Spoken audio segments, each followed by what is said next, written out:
Senator Natasha. The Senate claimed that because she refused to obey standing rules and change her seat, even when she was calling on Order 10 and 11 of her Order of Privileges as a senator, the Senate President unilaterally, he did not know that he was on hot mic. He said put her on suspension and let the Sergeant at Arms take her out. Meaning even before Senator Akpabio sent that memo to the miserable committee, he had already decided to suspend a senator who was elected like himself. And today in Nigeria, a court of competent jurisdiction has instructed the National Assembly to recall Senator Natasha. Senator Akpabio decided to go and appeal and claim that it was the National Assembly. That appeal was not done by the National Assembly. It was done by Senator Akpabio. Every other respondent includes Senator Natasha, the clerk of the Senate, and also the Senate. So as we speak right now, Senator Akpabio has taken the entire Senate before the court. And what we want to emphasize here today, because injustice to one is injustice to all. In a National Assembly or a Senate of 109 senators, we have only 4 women. One of them is the person going through this persecution. No senator has been suspended for up to 6 months. Her salary withdrawn, her security withdrawn, even when they know that she's in the eye of the storm. What is going on is an illegality. The other 3 senators, Senator Oluronti Idi-Atadebule, the former deputy governor to Ambode, that one is an APC stalwart. There is Senator Ekpali Bohari Banigo, the former deputy governor to Governor Wike, is also an APC person. And then we have Senator Ereti Kingibe, who is fighting seen and unseen battles. So the only person who is left is Senator Natasha. And everybody who is a Nigerian who talks about women's rights, gender equality, proper representation must support the cause of Senator Natasha. She is doing even more than enough, even during her suspension. And this injustice must not be allowed to stand. If Senator Natasha has only one supporter, it will be me.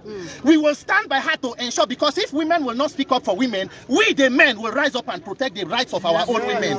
Senator Natasha is not subject or subordinate to Senator Akpabio. They were elected and sent to represent their people with equal rights. This kind of injustice must not be allowed to continue. Senator Akpabio is not the constituted authority of Nigerians. Nigerians, if it can happen to a senator, it can happen to anybody. Let us speak up for injustice and irregularities when we see so. As it is today, Senator Natasha is to resume her office and her constituency, and she must resume. Senator Natasha must resume her constitutional duties, and no power or no person, including the Senate President, should stop that. Nigerians, do you support injustice? Do you support injustice? Do we stand for justice? They cannot kill all of us.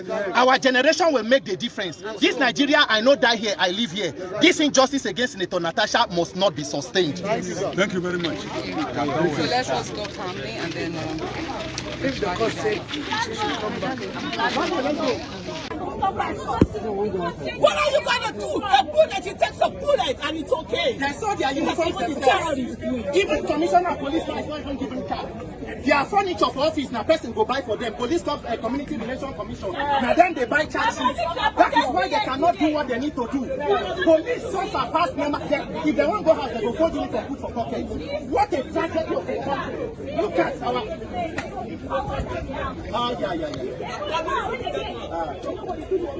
For how long? How many police escort Buhari come back? At the end of life, what is there? You go come back, you die. Senator Godswill Akpabio, he is the only appellant. The National Assembly has not appealed that judgment. The Senate has not appealed the judgment. The Committee on Ethics has not, that suspended me wrongly, has not appealed the judgment. As a matter of fact, Senator Akpabio joined the clerk of the National Assembly, the entire Senate, and the chairman Committee on Ethics as joint respondents to the case. That means Akpabio has taken the National Assembly and the Senate and the clerk and the committee to court as well. Do you understand? That must be clarified. So there is no reason whatsoever, contrary to the publications I read yesterday, that I should not resume today because the Senate has appealed my suspension judgment, and that's wrong. The Senate did not. Your own appealed judgment. No, what I appealed is the contempt, and that is separate. The judgment came in 2 parts. One was to address the contempt, which is based on the satirical letter, which I made, or the satirical apology letter, which I made on Facebook, which the judge thought it wise in her own stride that amounts to contempt. But I'm saying clearly that does not amount to contempt. her court, because before Justice Binti Nyako was not the matter of sexual harassment or the matter of suspension. And what I will say clearly, what I will say clearly here is me appealing the contempt does not in any way invalidate the decision of the court that mentions me resuming. And I'll say this again. In as much as the judgment, Justice Binta Nyako's judgment, was the most watery of all the suspension judgments we've had, taking into consideration Senator Aline Dume's and Senator Magege's suspension. But there is one particular portion of her decision which I want us to hinge upon, where she mentioned that that my suspension is actually excessive, and that being suspended for 6 months actually will prevent my ability to carry out my constitutional functions as stipulated in Section 63 of the 1990 Constitution. Now, what does Section 63 of the 1999 Constitution mean? That every senator in this and every parliamentarian is to attend a sitting not less than 181 days per year to carry out my constituted functions. And what are the constitutional functions of a senator? One, legislative, which I'll do in there. Second is oversight of the executive. And third is representative of my people. So that means what Justice Binti Nyako told the National Assembly is that not only is my judgment excessive, but it will also deprive me of carrying out my constituted duties of which I was elected according to the Nigerian Constitution. That is Section 63. So that means my suspension is illegal. If you look at that, because anything that contravenes the Nigerian Constitution is illegal. And the National Assembly cannot be greater than the Constitution. They're now coming down again based on the appeal. Akpabio himself cannot be greater than the courts, cannot be greater than the Constitution. And I want Nigerians to know that the office of the Senate President, Akpabio himself, does not give me my legitimacy as a senator.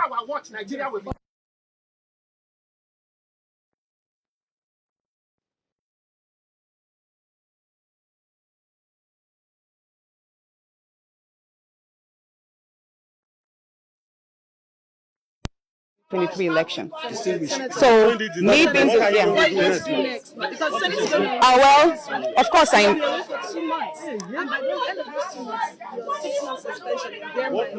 the most important thing is I am proving to the good people of Kogi Central and Nigerians at large, especially the women who have continuously written to me that they have derived courage in my actions so far. Now, the fact that I've been denied entrance is a statement being made. And narratives are being shaped, history is being formed and shaped, and policies, again, all of this work together through intentional actions like we have done today. It's on record that the National Assembly under Akpabio has decided to be in contempt of the court's decisions.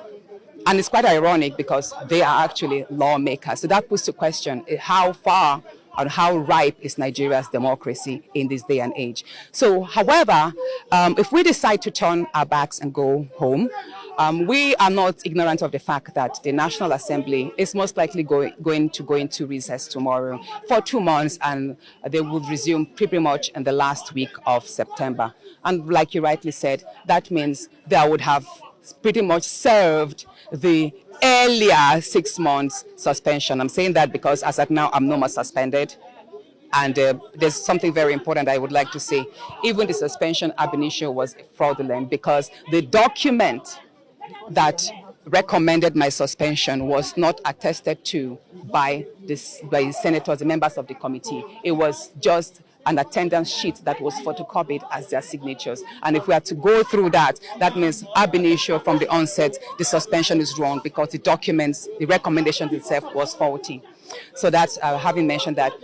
Going forward, I'm going to have a meeting with my legal team, and then most likely they will have to probably proceed to the appellate court to seek interpretations of what has just happened, because we are law-abiding citizens. Everyone here who has accompanied me, you can see no one is unruly, even though some have vehemently decided to express their dissatisfaction with the system.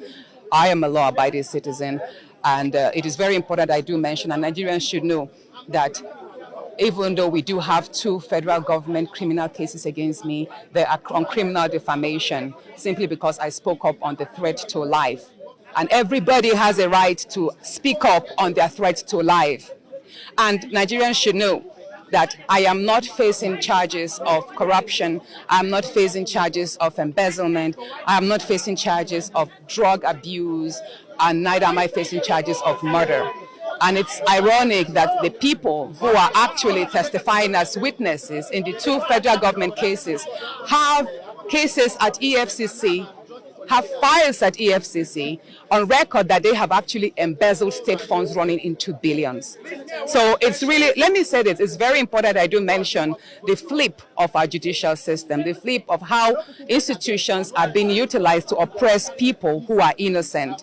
If this is a country that if Nigeria works, if our institutions are truly independent and strengthened, then there's no reason why some of these fellows who sit there as senators should even be in the Senate in the first place. They should actually be behind bars, and I'm saying that. And I do pray and hope that it is by my actions today and by voices of Nigerians all around, whether in the country or in diaspora, that we speak up and ensure that this injustice that is being meted against me, this persecution meted against me will not stand, so that their daughters will not suffer, so that their wives will not suffer simply because they spoke up against sexual harassment.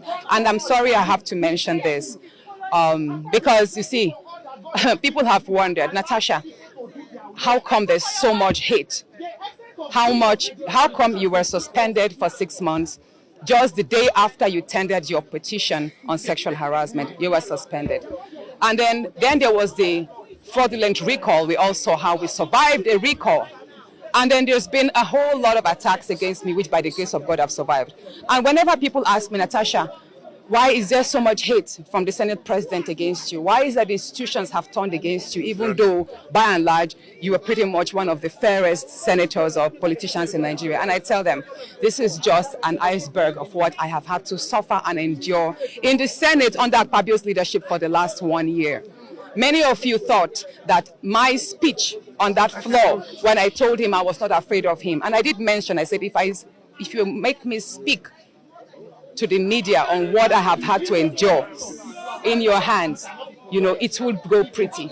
And that's to let Nigerians know that that outburst I had on the floor was just a compilation of so many wrongs that Akpabio has meted against me.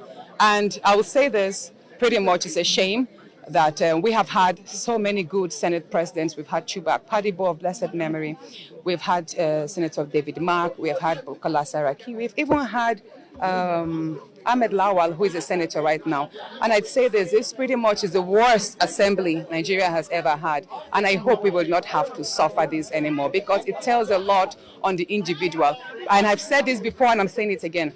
The Senate President, Godswill Akpabio, runs the Nigerian Senate as if it's the third-term governor of Akwa Ibom. Many senators are afraid. You've all seen what happened. You are not allowed to speak. When you try to speak or air your views on certain issues that are critical, you get shut down if it does not conform with what he wants.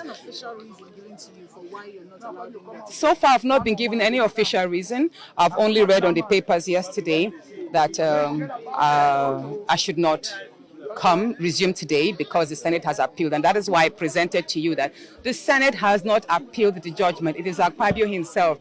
He is abusing power by willing the entire institutions to fight me. It's a personal vendetta that Akpabio is unleashing on me by hiding under the wings of the institutions, and it is wrong. It is totally wrong, because you can't have his own senatorial district deprive the Kogi Central of representation. There is just no reason why these gates should not be open. But by and large, considering the fact that the Senate is vacating tomorrow, whenever they deem it fit to resume, we would resume as well. So what matters most is all the pressures and all the calls of me apologizing for no wrong that I did. I have refused to do that. So if it means staying the entire 6 months for an unjust suspension, which I'm repeating again, has been quashed by the courts, so be it. I have pretty much been busy with my constituents on the brighter side. You've all seen, we've been carrying out a lot of projects in the past few months. And that is true to my nature, because I am a technocrat. I'm a lawyer. I'm an oil and gas expert. My formative year in my career were in the oil and gas industry. So I got into politics because I wanted to create a different mark for other people like me who wants to venture into politics. I also got into politics because I want to intentionally raise the standard of leadership. It's enough for us in Africa to sit down and admire leaders or politicians from other smaller African countries, not talk of the European world and the other Western world. So I hope that with this journey so far, however it goes, people should muster strength from me, and I hope that 2027 we will have more courageous, younger, educated, intentional leaders that will be elected into office so that together we can change the narrative of Nigeria. And thank you so much for your love and support.